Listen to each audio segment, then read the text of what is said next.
Pinduoduo, that one was a big hit because I was looking at the news and everyone said that was going to die. I bought it at like $19 and everyone said that it was going to go bankrupt. It was just a company that faked its books and whatever crap. But check the price now. So you want to invest, but how do you start?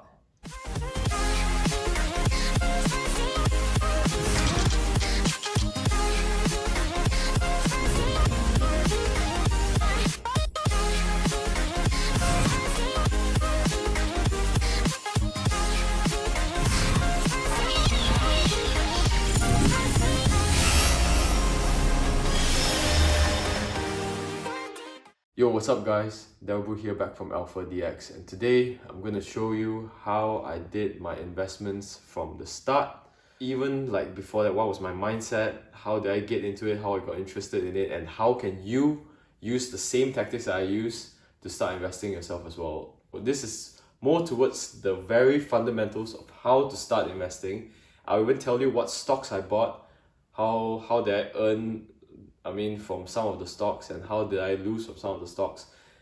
So I'm going to just go in depth with you now. So I'm just going to cover the most common questions first.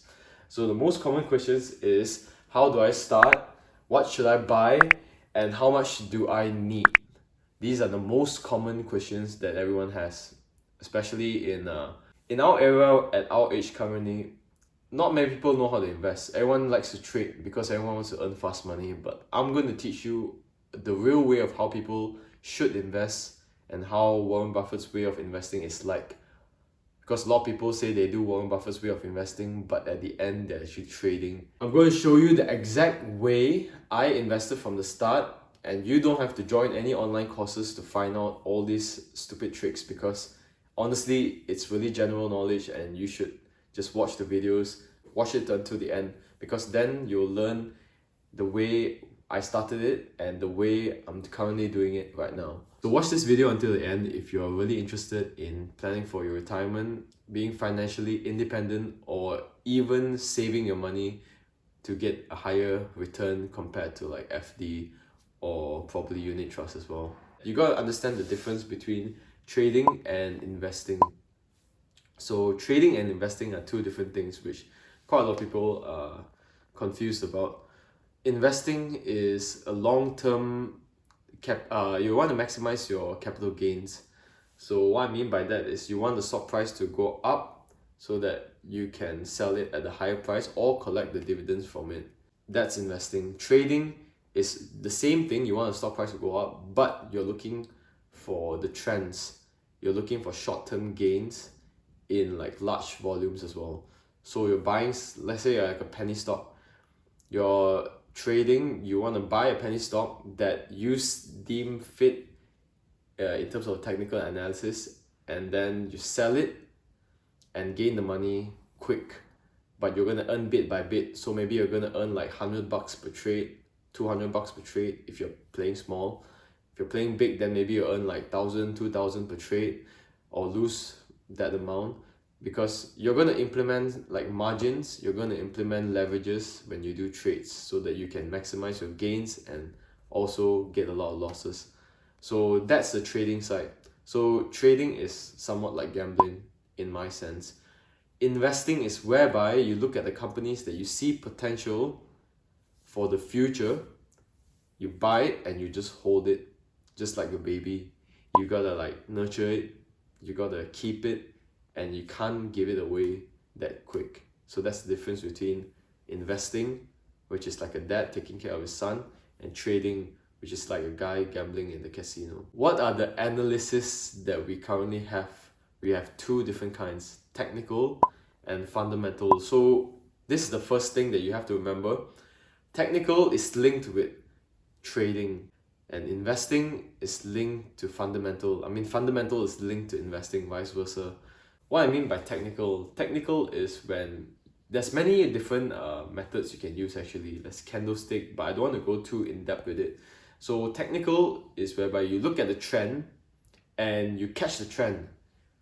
You can use either the resistance or the support line to catch the trend, buy or sell within like what you expect from the trend to go. So you don't even need to know anything about the company. You can just buy company Y, which does like maybe they are selling apples from their house or something like that. And as long as it goes up, you earn the money. It can go up for various reasons. Maybe a lot of people are buying it because people heard the rumors. Maybe you are speculating it yourself, you're buying it, and then after that you go and tell all the people that have a lot of money to like invest in it as well, and then they go inside it, and then you get the money because of the capital gains.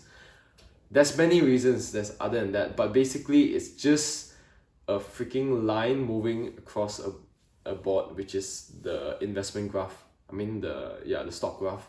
So as long as you see the trend and you buy at the right time and you sell it at the right time, you'll earn money. That is trading, and that is technical analysis. Moving along to the way that I do it, fundamental analysis. Fundamental analysis is linked with investing because it's completely different concept from that. You have to know the company you're investing in because you're looking for long-term gains. You don't care about the fluctuations that currently are going on. Like maybe even if it drops right after you buy, you should feel safe because you know what you're buying. You know that it's a money maker, and you know that in the long run, eventually people will realize it, and the price will go up. So how do you do that? Is by reading annual reports, knowing the company's future visions, and also you must have a bit of a sense of creativity and also imagination, because you have to see it being well in the long run. For example, in 2001, if you had the vision and you're able to see Apple, this product is simple, it's easy to use. I like using Apple phone because of how easy it is to use. And I think a lot of businessmen will have the same mindset as well. And then you see like your whole corporate firm, most people are using Apple, and maybe the ones who don't have are very eager to get one because of the functions that they have in it, the software. So you see it going long run, not just from that, but you can see news as well. Oh, people are using Apple and people like Apple, and maybe the stock price might be expensive for that time, but if you see it going long run, it can go much higher. So if you buy into that at that time, you definitely earn money now. And how long was that? 2001 until now, that's around 19 years. So you gain money within the 19 years through dividends and through capital gains.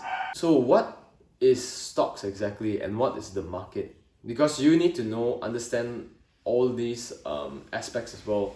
What's a stock and what's a market, in order for you to understand the consumer behavior and understand the investor behavior and also understand your own rational thinking. You have to know these few things. You have to know all these few things about yourself. So I have a few books that I can recommend to you guys for a start. But first, let me explain this topic. So stocks and the market is literally like a market.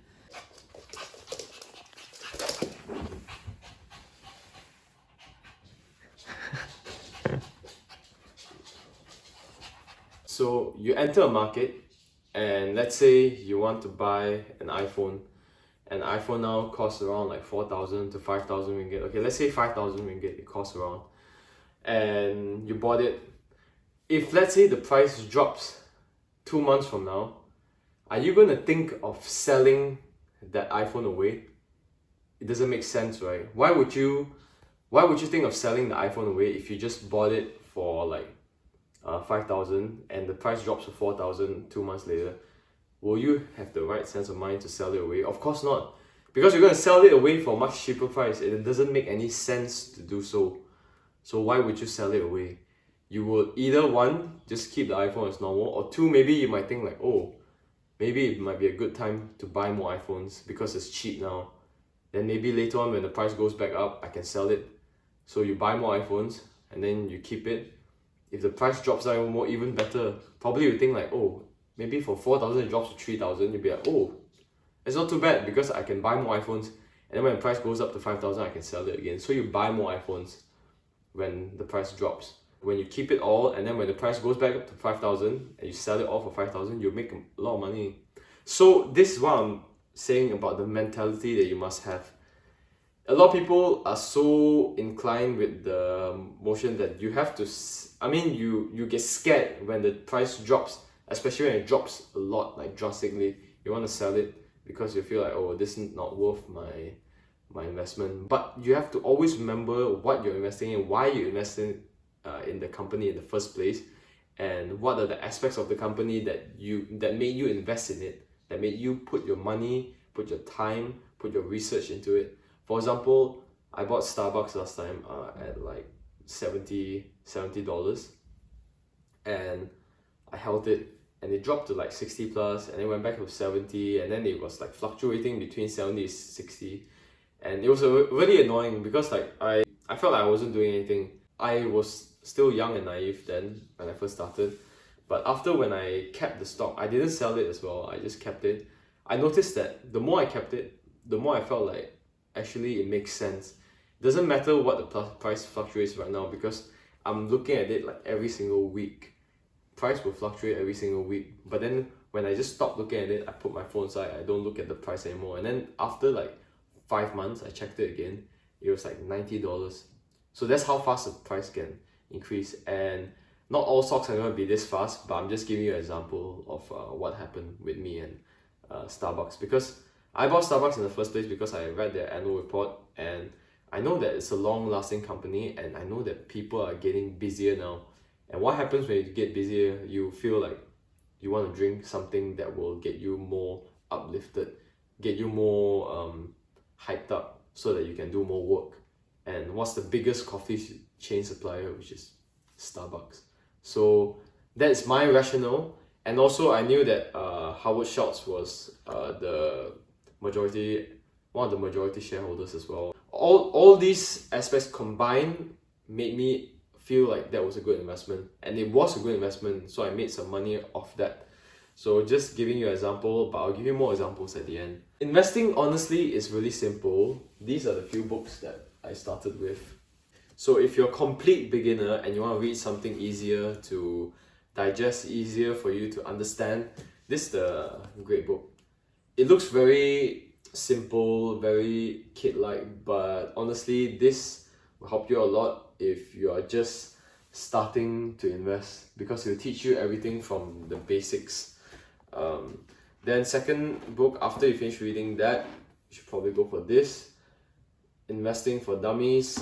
Yeah, it seems a bit funny, but honestly, this all-in-one book is 8 books in one. They teach you every single thing, from real estate to stocks to bonds to real estate investment trusts. There's everything in this book, and it's made easy for you to learn. So this one is pretty technical. It will teach you a lot of facts, a lot of skills. So this one is really important, but only after you understand the basics, which is from this. And then the last one is this, A Random Walk Down Wall Street. So this is more like a story and an informative book at the same time, but this one is a bit more in depth. So you better finish these two first to know all the basics and the fundamentals, then you can go into this, and then you learn a lot. Well, after you read these books, you'll honestly realize that investing is just something that you need to be disciplined and calm, and don't get swayed by news or emotions or people telling you things. So how do you get to that ability or that mindset where you become so rational? Is by rationally spending your money. Don't spend your money unnecessarily, even if it's for the smallest things. Like even for me, if I have to pay like $5, 5 ringgit for like a bottle of water, I'll feel like, fuck, this is expensive. I'm not going to use that. Because it's not about the amount, you see, it's not about the amount, it's about the value of the thing. When you purchase it, you're purchasing it for the value, and if you can get it for free or somewhere else, then why not? You know what I mean? Like, if I were to buy a watch or a car, I'll choose a watch, because a watch depends on which model and what kind of brand it is. But there are brands of watches that appreciate in price, or they are very stable in their value. So I'd rather go for a watch. Because cars, very unlikely you're going to find a car that will appreciate in value, and cars depreciate the fastest. You don't want to have that kind of mentality, because from just that one mistake you make, it will affect your entire system by feeling that, oh, I want to be perceived as a high status guy, so I'm just going to buy everything that's expensive to look like I'm a guy that can afford that. So you buy an LV belt, you'll buy a probably a Hermes bracelet, you buy like a jacket from like Hugo Boss or maybe Versace or something like that. You buy all the branded stuff and you notice that you can't save any money. You cannot save any money from month to month. You cannot generate more money. You don't have enough savings to start your own business. A lot of problems will come up when you have that kind of mentality. So stick to having a frugal mentality and get rid of all the materialistic stuff unless it appreciates in value. That's different. If you're buying like 10 Yeezy shoes during the hype and you're planning to sell it just to make money, that's different. That's not the same thing that I'm talking about. The thing I'm talking about is like you're buying Yeezy shoes just to use it for the time being, just to show off. That is wrong. So now I'm just explaining to you guys the story that I had when I first started investing. I was very blind. I didn't really know much about investing. I didn't know what's the difference between investing and trading. I thought they were the same thing. So I hope you guys like find this valuable and you probably learn a thing or two and probably start investing as well. Even though you guys might be quite young, maybe some of you might be like 18, 19, 20, but honestly that's the best time, because when you start investing at the young age, you see yourself being more disciplined with every single thing that you're doing in your life. You start to be more mature in the choices you make, and also you'll be more clear on what you want to do. Because if you're investing and you're doing a 9 to 5 job, you can do it as well, but the strategy must be different. You need to come from a more safe, your risk appetite must be a bit lower. You must come from a more safe point of view. How I started investing is that I was a personal trainer back when I was in Singapore, and I was earning quite a bit. I was earning quite a bit as a personal trainer, and I had a lot of clients that were fund managers, investors, like head of HSBC, banks, corporate bankers. So they had a lot of knowledge, but their knowledge was too in depth. But some of them were kind enough to like teach me the basics of it, so I learned from there. When I learned from there, I knew that I couldn't learn fast if I didn't start. What I did was I took 3,000 Sing dollars and I just started the account. It wasn't much, so for the start I was a bit lost because like I was earning a bit but I was losing a bit. So the ones I'm losing I just hold. That means I don't touch it, I don't sell it. The ones I'm winning I just sell. I won't call it winning, okay? I'm earning, I just sell. I started off with Starbucks, Tesla, Weibo. Yeah, Starbucks, Tesla, and Weibo. So what happened was Starbucks, like I said, was up and down. So I didn't really get to cash it out or hold. I mean, I just hold. I had to hold it, right? Because if you don't earn any money, there's no point cashing out. Tesla, I earned a bit, so I sold it pretty fast. I sold it within a span of days, like 5 days.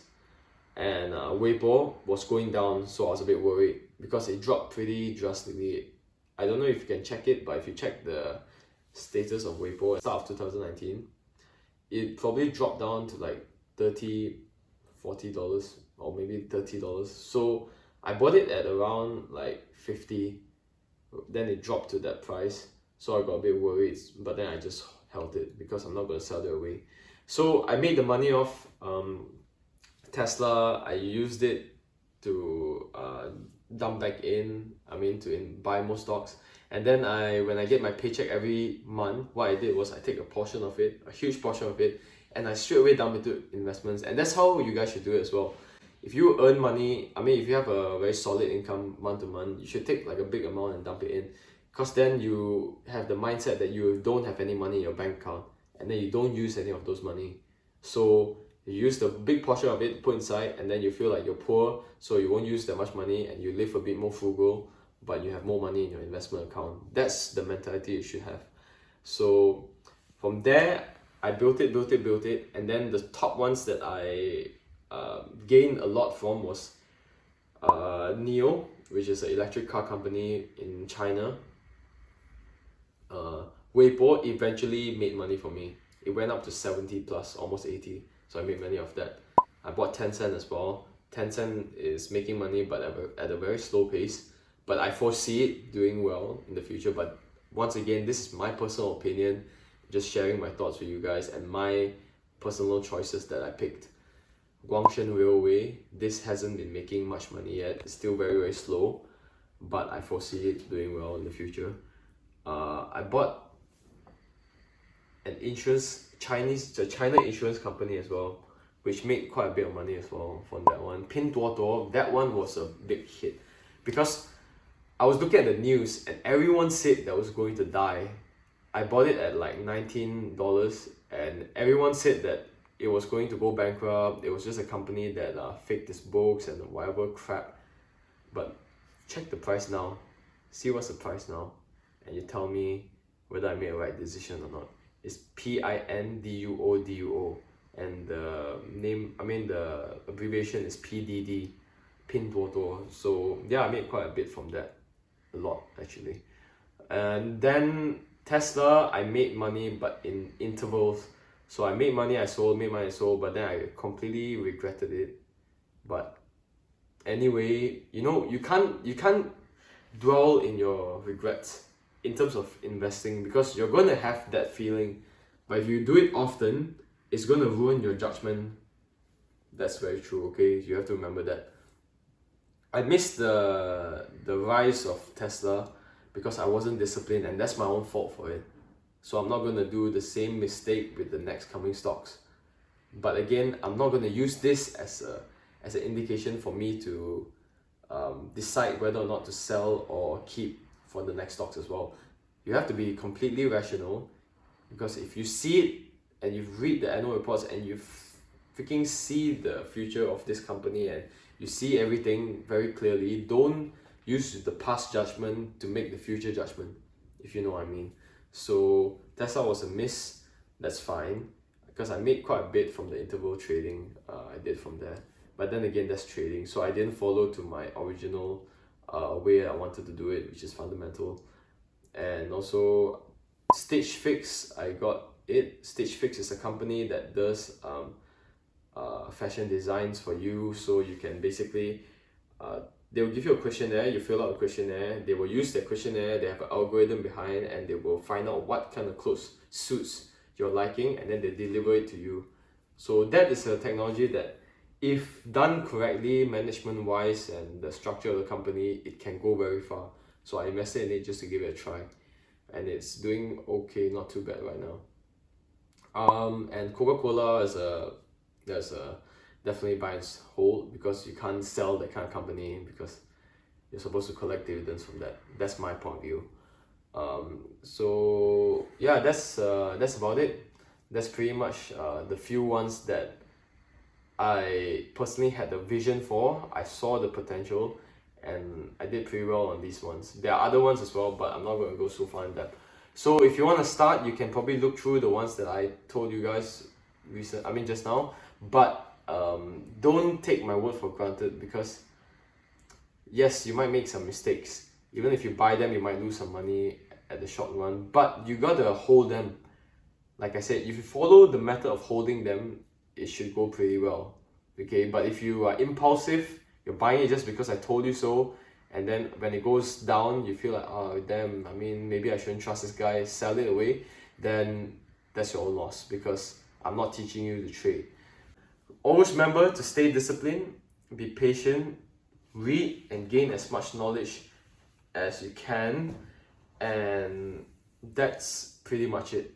It's not rocket science, it's not so difficult as that to start investing, but you have to have the eagerness to learn. You gotta want to learn, you gotta want to know about companies, and you're gonna have to envision them in the future, whether or not it'll still be a thing in the future, a necessity, or probably a need. So that's all for today, guys. I hope you like this video. Comment, subscribe, and subscribe to my channel if you want to know more about investments, if you want to learn more about starting up businesses, and if you want to have some fun in the gym. That's where you come and look for me. So subscribe down below. I'll see you guys soon.